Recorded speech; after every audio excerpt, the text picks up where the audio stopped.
भर बिजी रही लहंगा के कुंवर चोली में बरतिया तुहरा कति धुआं धुआं रे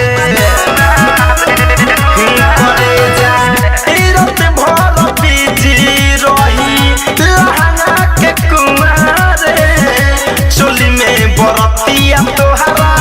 कति धुआं धुआं रे तोरा धुआं पखाइया बोले बरतिया पी के टोटल सिकरे कि आज मजाली है भर पेट बरतिया पी के टोटल सिकरे कि आज मजाली है भर पेट मजाली है भर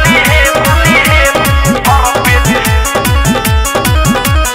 मजाली है भर पेट सारा गाँव जुआ बरतिया तोहरे पबिताई रे सूरज धरे कंधनंजय सबके हुआई रे सबके हुआई सारा गाँव जुआ बरतिया तोहरे पबिताई रे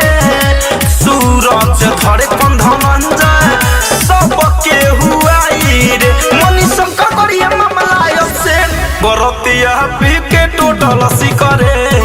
कि आज मजाली है भर पेट बरतिया पी के टोटल सिकरे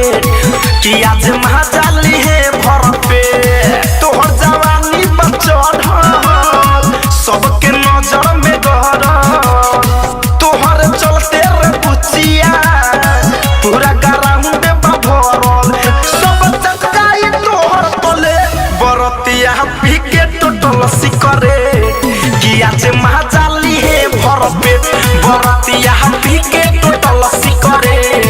कि आज मजाली है भर पेट। RCM म्यूजिक न्यू ऐप अभी डाउनलोड कीजिए हमारे गूगल प्ले स्टोर से और पाए भोजपुरी लोकगीतों का एक से बढ़कर एक ऑडियो वीडियो सॉन्ग बिल्कुल मुफ्त।